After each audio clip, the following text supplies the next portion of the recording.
Hey, if you don't know, Soul Sanctuary, the name of Soul Sanctuary is changing to High Terra as of June 1st, so it will no longer be Soul Sanctuary. I'm unprincifying my name, which is a little bit sad. But I'll stick it in somewhere else. You know, I'm not going to go very long without mentioning Prince, though. Anybody who listens to me will have to be a fan or tolerate it because it pretty much comes up all the time. Like my oldest with trains, he talks about them all the time. So here, I'm going to share my video into a couple of places, and hopefully you guys will hang out until we get started, which will be in 6 minutes. You can go get coffee and put on some real comfortable pants if you want to. That would be cool. I'm going to share it to my group, my mommy group, and I'm going to share it to this group. See how that goes. And then to my shamanic group, my high tarot group, and then maybe this one, if they'll let it. They'll have to tell me. I think that's it. I think that's all I'm going to try. So, I definitely have my cards and my pendulum. Pendulum is right here. It's right here. It's in my hand. So if you have a question, we can ask the pendulum right now. Let's ask the pendulum. Should you ask questions? No? Hey, no. I need this.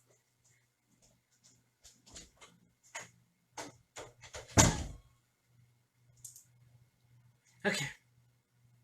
Should you ask questions?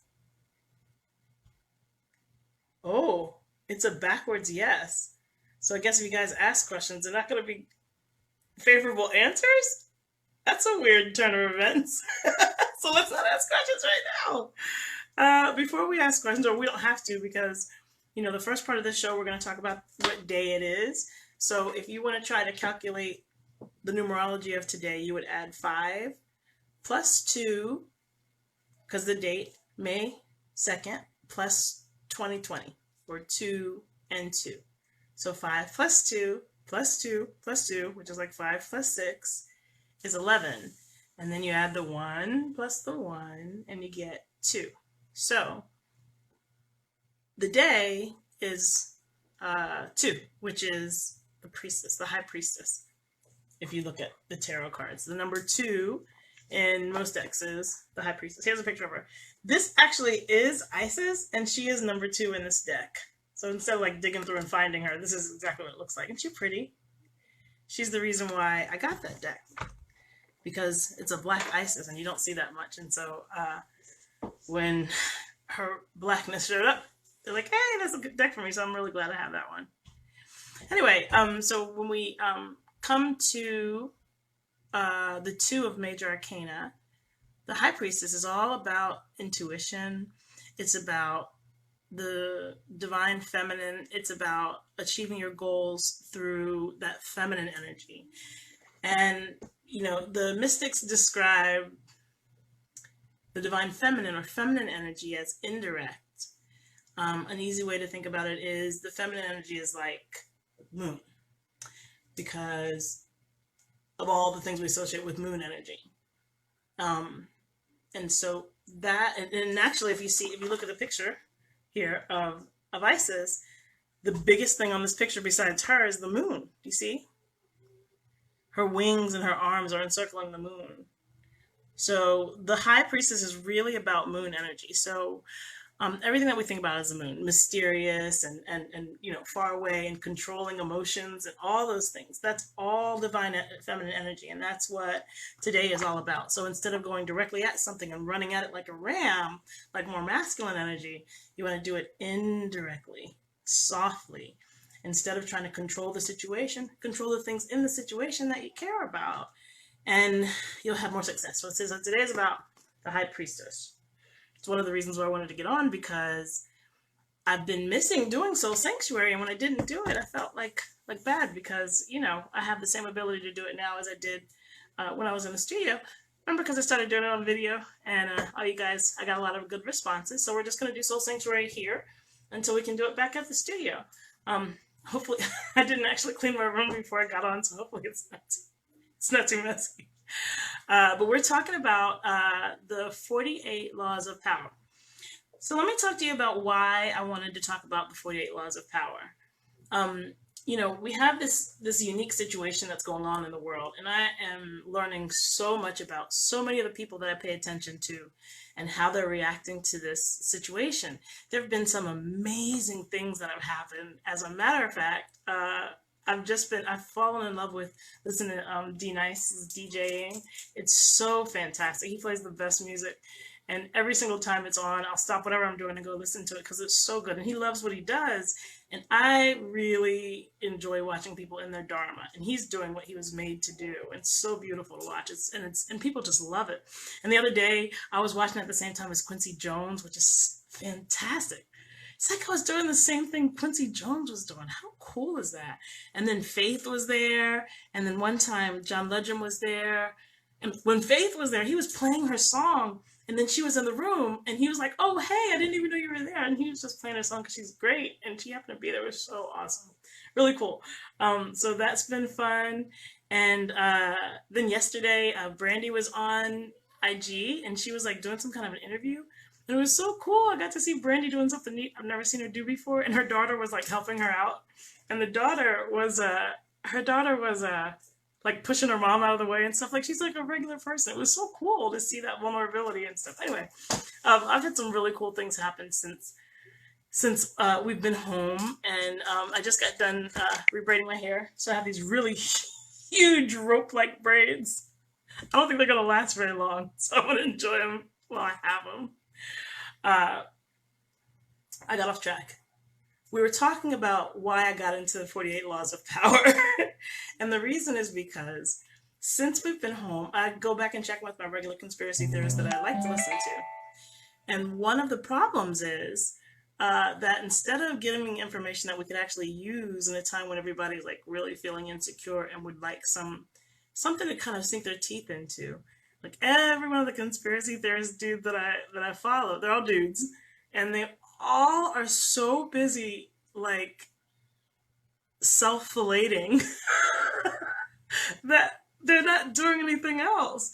Like instead of saying, all right, here's a good idea and here's a good idea and here's how to look at this, they're just like, yeah, well, like I've been telling you for 70 years. It's like, okay, so you said it. But why not use this opportunity when you have everybody's attention to do something good, to put something, like meaningful together and do something meaningful?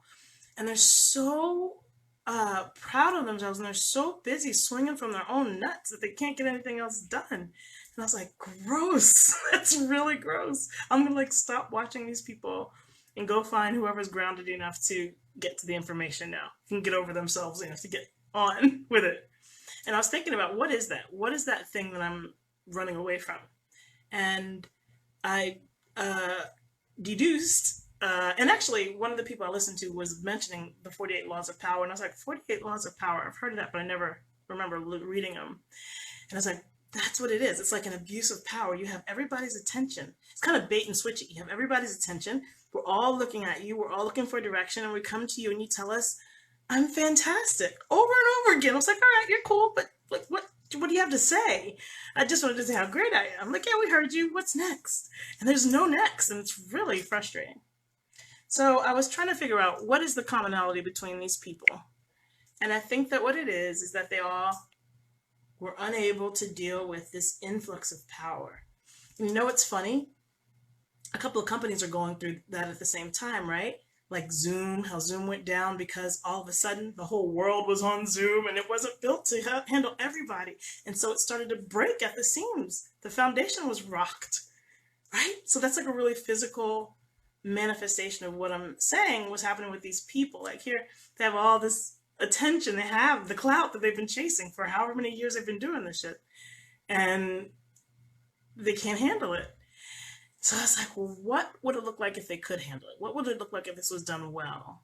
And where's a template that we could all learn from? And when one of the guys mentioned the 48 Laws of Power, I said, let's start there. Let's figure out if we can just figure out what good power looks like. And so then we can start calling it out when it's bullshit. Because I don't think enough people understand good versus bad power. That's why people confuse arrogance with confidence. It's not the same thing. It doesn't look the same or smell the same. And that's why people confuse aggression with decisiveness. People confuse aggression with decisiveness. It's not the same thing. They don't even look the same. They don't smell the same. They don't produce the same results. And so let's start looking at the controlled release of power, because the controlled release of power is a good thing, right? It's only gross when it starts getting out of hand, and it gets out of hand a lot because we haven't been taught how to deal with it. That's one of the reasons why both of my sons have companies. That's why the reasons that they're going to go out of this house having been in a position of power and having their hands held through how to deal with it, how to deal with power. That's it. That's what I'm going to understand. So, the first four that we're going to look at for the laws of power here in the group here, I posted on Facebook. And I didn't really read them yet, so I'm going to read them with you and go through them with you and see how it goes, all right? So the first one is never outshine the master. So I can tell you a story about outshining the master. Actually, I posted it the other day, and the way that I was taught never outshine the master was actually, my dad used the words challenging authority, because I was young. And I corrected my English teacher, and I got in a lot of trouble. I got sent to the principal's office, and I called my dad, because I didn't live with him at the time. I was about 15. And I said, how did I get in trouble when I didn't do anything wrong? All I did was say, the way, some grammar thing he said was incorrect, and I corrected it. And he said, and now I'm going to teach you about challenging authority. And I can still remember his voice when he told me that. Now I'm going to teach you about challenging authority. And he explained to me that when you challenge certain types of people in front of other people, you're going to get a negative reaction, especially because of what I look like and because of who I am. I'm going to have an extra layer of resistance. And so I have to be careful with how I go about making my point. And also choosing my battles. It doesn't matter. Like, could I have sat there in class and not corrected Mr. Davis? Yes. Could I have just got my little lunch and carried my jackass on? Yeah. But it was wrong, and I didn't. First of all, I was so irritated because the people that I was around were so bad with their verbs. Like, everybody would say we was instead of we were. And so all day I was irritated. I was just irritated all day long. People were just like, we was over there, and we was over there, and we was doing that. I'm like, nobody knows we was. It's incorrect. Stop it. And if I was to correct it every single time it happened, first of all, I probably would have gotten punched a lot. And second of all, it would not have been effective. It wouldn't have been effective. So when I heard it coming from one of the adults around us, I couldn't take it, and I had to say something, and that's why I got in trouble. But he was right in that, my dad was right, and so is the laws of power, in that I should make better choices than to challenge the authority. Because what I don't want is for my then teacher, his name was Mr. Davis, didn't want him to be on my bad side and then fail me because he doesn't like me because it challenges authority. Like, the relationship wasn't worth that. And so I had to learn to pick that. So that's my interaction with never outshine the master. The second one listed here is never put too much trust in friends. Learn how to use enemies. Well, it's definitely more reliable to use enemies because they're already against you. And so if you can make them believe that what they're doing will hurt you, they will more reliably do it than friends will if you were telling them something that they'll do will benefit you. I'll give you an example. If you are a small business owner, you know how many friends come and ask you to hook them up. That's what friends do. Friends will ask you if they can have the discount. However, if you were to set your enemy up to make you, so they think that they're going to make you look worse, they'll definitely go do that stuff because they hate you. So I definitely agree with that. It seems counterintuitive, but it makes complete sense to me. Having worked in corporate America and having been in at least one relationship, right? Yeah, your enemies will definitely carry out your plans better than your friends. Than your friends. Uh, conceal your intentions.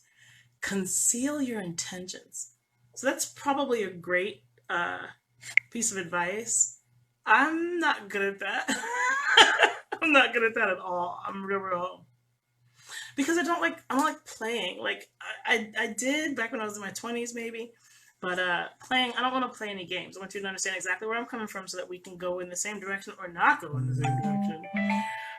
But conceal your intentions. Let me read what this says. It says, keep people off balance in the dark by never revealing the purpose behind your actions. God, that would be hard for me.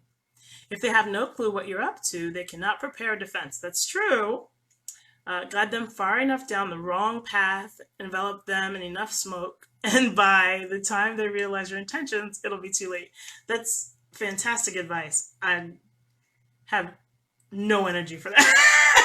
I don't know how to put my energy into setting up a big caper to confuse somebody. I would just get the hell away from them, is what I would do. But so there's one I can learn from. So far, number 3 is where I'm stuck. That one I'll have to dig into and look at from some different perspectives because it doesn't resonate with me at all. I mean, it resonates with me, but it doesn't look like something I could do. Then 4 is always say less than necessary. Oh. Always say less than necessary. Oh my gosh. 3 and 4 have got me throwed. I can't say less than necessary. I guess I'm coming to grips with saying less than necessary because I don't want certain conversations anymore. And so instead of saying something that I know will trigger said conversations, I just sit on my hands a little bit. So I actually am learning that one. I hate it. I hate that I have people around me that I would have to say less than necessary to because I'd much rather just explain it. But it's highly effective. And silence as communication is highly effective too. It's really hard for me to use that because I guess it's the earth sign in me. I'm a Taurus and I just want to talk. I just want it out and flat. I don't like manipulations. I don't like being handled and I don't want to handle you. Like I just want to spend my energy doing something else. You know what I mean? So anyway, that's the first 4. So those are the 4 we're going to go into for today. And I think that'll be probably it. I want you to know what you guys think of each of the 4, the first 4 of a total of 48 laws of power. So by the time we get done with it, we will have done 48. And so maybe what we can do is like maybe instead of, I don't know, this is where I'm going to talk and get myself into trouble. I'm going to say less. I'm going to use number 4. I'm going to say less than necessary. So all I want you guys to know is at this point, I would love for you to either video respond or type a comment response to the first 4 laws of power, and I'll interact with you in comments. I love all of you. I hope that you're doing good and keeping yourself safe and only going out when it's necessary.